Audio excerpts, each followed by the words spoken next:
अस्सलाम वालेकुम dear students. आज हम पढ़ रहे हैं लेक्चर नंबर 37। टॉपिक है sliding filament model. Sliding filament model of the muscle contraction, यानी स्केलेटल मसल की कॉन्ट्रैक्शन कैसे होती है, उसमें मैकेनिज्म क्या होता है, कौन सी मूवमेंट होती हैं, कौन से मसल कॉन्ट्रैक्ट होते हैं, कौन सी प्रोटीन इन्वॉल्व हैं, ये हमने आज इसके अंदर डील करना है। तो लास्ट टाइम हमने स्ट्रक्चर डील किया था मसल फाइबर का, और उसके अंदर फिर हमने ए बैंड, आई बैंड, उसके बाद फिर जो है वो जी लाइन, ये हमने डिटेल के साथ रीड की हुई हैं।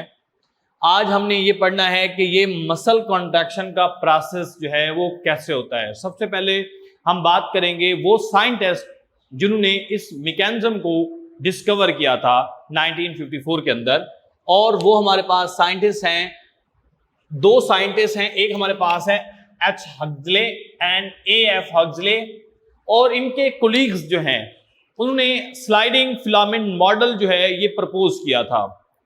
ये वो मॉडल है जो एक्सप्लेन करता है कि जब कॉन्ट्रैक्शन होती है तो कौन कौन सी मूवमेंट जो है वो टेक प्लेस होती हैं। When muscle contract, the thin and thick filament undergo shifting, the I band reduces in length and Z line come closer to each other। कि जब मसल की कॉन्ट्रैक्शन होती है तो क्या होता है कि जो हमारे पास लाइट बैंड हैं ये रिड्यूस हो जाते हैं, Z लाइन क्लोज आ जाती हैं, और जो H जोन है वो डिसअपेयर हो जाता है। और इस प्रोसेस को हम कहते हैं sliding filament model, which is proposed by H Huxley, F H Huxley and their colleagues in 1954। तो इसको हम नाम देते हैं स्लाइडिंग फिलामेंट मॉडल।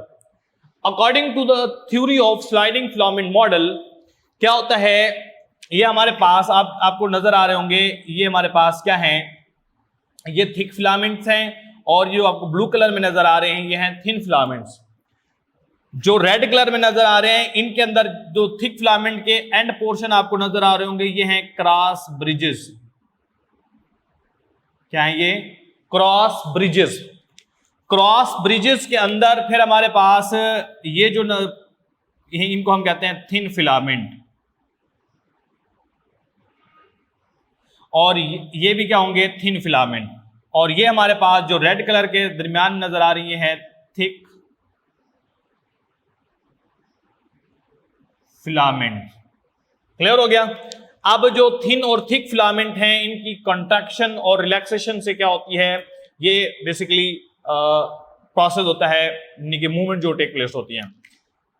अब क्या होगा कि जब मसल कॉन्ट्रैक्ट होते हैं तो सबसे पहले क्रॉस ब्रिजेस अटैच होते हैं, और क्रॉस ब्रिजेस किसके हैं?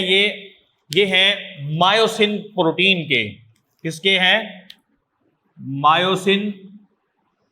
मायोसिन के थिक फिलामेंट के, क्योंकि ए बैंड बनाने में इन्वॉल्व है, तो इसके जो ये क्रॉस ब्रिजेस हैं वो एक्टिन प्रोटीन के ऊपर जाकर बाइंडिंग प्रोटीन, बाइंडिंग साइट जो है, ये बाइंडिंग साइट है, इन बाइंडिंग साइट पे जाकर ये अटैच होते हैं। और जब बाइंडिंग साइट पे अटैच हो जाते हैं तो फिर ये क्या करते हैं? कॉन्ट्रैक्ट करते हैं। जब क्रॉस ब्रिजेस कॉन्ट्रैक्ट करते हैं तो जो जी लाइन है, जी लाइन वो एक दूसरे की तरफ मूव करती हैं। जी लाइन क्या हो जाएंगी? शॉर्टेज हो जाएगी। यहां आपको जी लाइन जो है वो नजर आ रही होंगी। अब देखें ऊपर वाली जी लाइन ये है लेंथ, और नीचे वाली जी लाइन क्या, तो ये क्या हो गया? Z line come close to each other, Z line shorten. अब इसके अलावा क्या हुआ है? आई बैंड रिड्यूस हो गया है लेंथ के अंदर। आई बैंड क्या, यहां देखें आई बैंड लेंथ बहुत ज्यादा है, यहां पर देखें आई बैंड कम हो गया है, तो आई बैंड क्या हो जाएगा? रिड्यूस हो जाएगा। दूसरा पॉइंट। तीसरा पॉइंट जो आपको यहां पर डार्क बैंड के अंदर हमने पढ़ा था एच जोन। क्या पढ़ा था? ये जो एच जोन है और उसके अंदर जो एम लाइन है ये डिसअपेयर हो जाएगी। एच जोन भी डिसअपेयर हो जाएगा, क्योंकि जब ये कॉन्ट्रैक्ट होगा, कॉन्ट्रैक्ट होने के बाद, अब देखिए ये इस तरफ है, लेकिन कॉन्ट्रैक्ट होने के बाद वो इस तरफ हो जाएंगे, यानी कि देखें ये इस तरफ मूवमेंट हो रही है। तो ये जब कॉन्ट्रैक्ट होंगे तो ये जो थिन फिलामेंट होंगे ये इनको करीब ले आएंगे, तो इस तरह से ये जो है वो क्रॉस ब्रिजेस इनवर्ड मूव कर जाएंगे। समझ आ रही होगी आपको? तो क्रॉस ब्रिजेस जो है वो इनवर्ड मूव कर गए, और इन क्रॉस ब्रिजेस के इनवर्ड मूव करने की वजह से क्या हुआ कि एच जोन डिसअपियर हो गया, आई बैंड रिड्यूसेस हो गया, एम लाइन डिसअपियर हो गई, और जो थिन फिलामेंट थे वो ओवरलैप कर गए middle to the sarcomere, middle की तरफ जो है वो मूव कर गए। तो ये सारे प्रोसेस जो मैंने आपको डायग्राम के अंदर एक्सप्लेन किए हैं, देखें ये इस तरफ मूवमेंट हो चुकी है, क्रॉस ब्रिजेस पहले इस तरफ ठहरे हुए हैं, पहले आपको डायग्राम में नजर आओगे क्रॉस ब्रिजेस इस तरह से हैं, आफ्टर कंट्रैक्शन वो क्या हो गए, इस तरफ हो गए, ठीक हो गया। तो देख सकते हैं आप इस तरफ से मूव हो गए, उनको क्लोज ले आए हैं, एच जोन डिसअपियर हो चुका है, सार्कोमियर जो है वो शॉर्ट हो चुका है। तो ये हमारे पास है mechanism. According to the theory the thin filament pass to the thick filament, thin filament thick filament के करीब आते हैं। So actin and myosin filament overlap to greater degree, जो एक्टिन और मायोसिन प्रोटीन है वो एक दूसरे के ऊपर ओवरलैप करेंगे ग्रेटर डिग्री के अंदर। Z line broad close to each other, Z line एक दूसरे के करीब आ जाएंगी, या देखिए करीब दूर दूर हैं, यहां पर आप देख सकते हैं जी लाइन है जो है वो क्या हो चुकी हैं, शॉर्टन हो चुकी हैं, जी लाइन शॉर्टन हो चुकी हैं, एच जोन डिसअपियर हो चुका है, आपको यहां पर कोई एच जोन जो है वो नजर नहीं आ रहा होगा। इसी तरह से एम लाइन डिसअपियर हो चुकी है, और जो थिन फिलामेंट हैं ये आपको नजर आ रहा होगा, थिन फिलामेंट रिड्यूस हो गए हैं, क्या हो गए हैं, रिड्यूस हो गए हैं।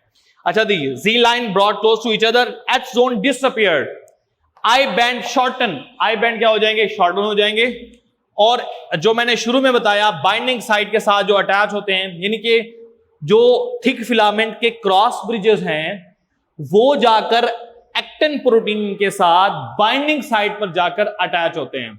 जब अटैच हो जाते हैं तो फिर वो कॉन्ट्रैक्ट करते हैं, और कॉन्ट्रैक्ट करने के बाद जो थिन फिलामेंट हैं उनको middle toward the M line या एच जोन के करीब ले जाते हैं, और एच जोन इसी बात, क्योंकि यहां पर जिस जगह पर एच जोन होता है वहां पर देखें वो ओवरलैप हो गया थिन फिलामेंट की, तो ये एच जोन डिसअपियर हो चुका है।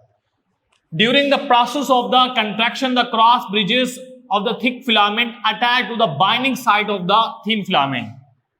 Then cross bridges contract and pull the thin filament toward the center of the sarcomere.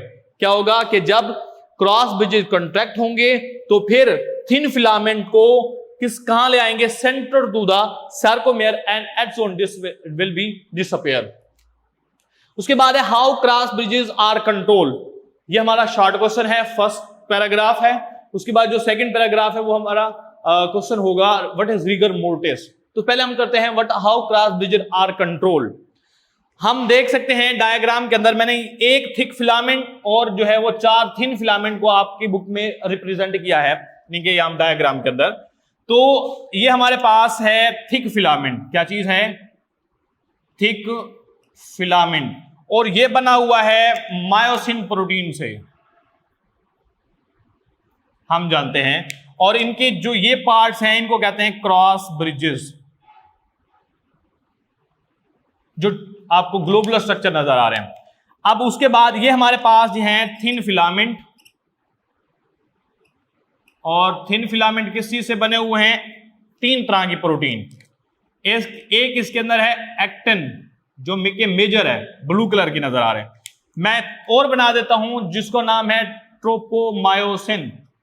Tropomyosin, tropomyosin का काम होता है, फॉर एग्जांपल ये वो पॉइंट था जिस जगह पर जाकर अटैच होना था किसने, क्रॉस ब्रिजेस में, इसको हम कह सकते हैं बाइंडिंग साइट। ये क्या है, binding site at actin protein.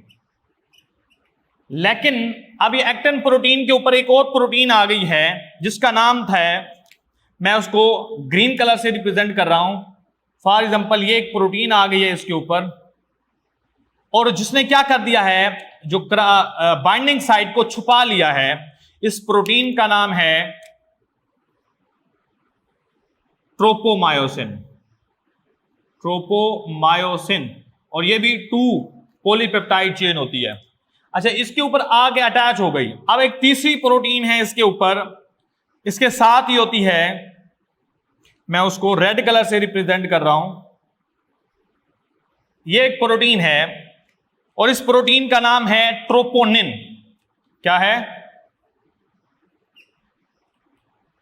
और ये 3 पॉलीपेप्टाइड यानी 3 पॉलीपेप्टाइड कॉम्प्लेक्स होता है।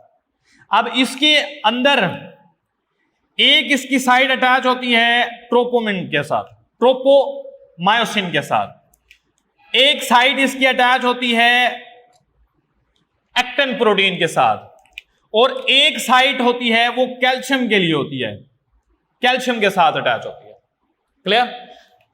तो ट्रोपोनिन के पास है 3 पार्ट्स, 3 पॉलीपेप्टाइड, एक है एक्टिन के साथ अटैच, एक है ट्रोपोमायोसिन के साथ अटैच, और तीसरी है कैल्शियम के साथ अटैच होना होता है।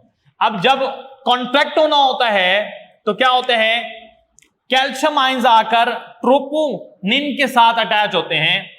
जैसे कैल्शियम आकर अटैच होगा, फॉर एग्जांपल ये हमारे पास कैल्शियम है और जाकर ये अटैच हो गया, कैल्शियम जैसे अटैच होगा तो ये ट्रोपोनिन प्रोटीन क्या करेगी, ट्रोपोमायोसिन को यहां से मूव करवा देगी। यानी फॉर एग्जांपल जो ट्रोपोमायोसिन थी उसको मूव करवाया, ये पहुंच गया ट्रोपोमायोसिन।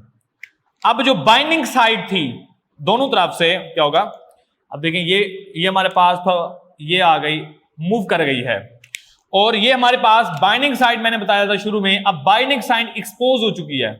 अब बाइंडिंग साइड एक्सपोज हो चुकी है तो क्या होगा, जो हमारे पास मायोसिन प्रोटीन के क्रॉस ब्रिजेस होते हैं वो जाकर बाइंडिंग साइड के साथ अटैच हो जाते हैं। जैसे ही बाइंडिंग साइड के साथ अटैच होंगे वो कॉन्टैक्ट होंगे।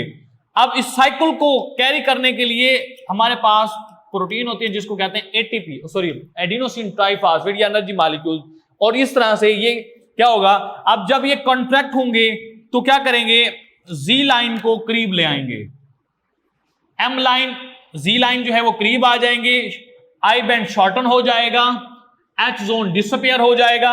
इस तरह से ये कॉन्ट्रैक्शन और रिलैक्सेशन का प्रोसेस होता है। क्लियर? और ये जो क्रॉस ब्रिजेस थे वो इनवर्ड मूव कर चुके हैं, क्रॉस ब्रिजेस इनवर्ड मूव कर चुके हैं क्योंकि ये कॉन्टैक्ट हो चुके हैं, और एक्टिन प्रोटीन को कहां ले गए हैं, सॉरी एक्टिन प्रोटीन को टूवर्ड द सेंटर की तरफ जो है वो ये मूव करवा गए हैं। इस तरह से ये मूवमेंट होती है। क्लियर हो गया? उसके बाद लास्ट पॉइंट है रिगर मोर्टिस।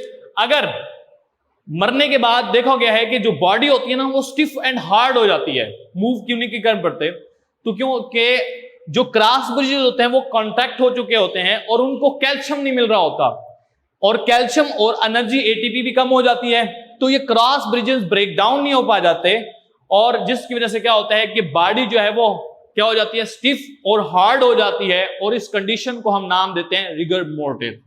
तो ये हमारा लेक्चर यहां पर एंड होता है। Thank you class, Allah Hafiz.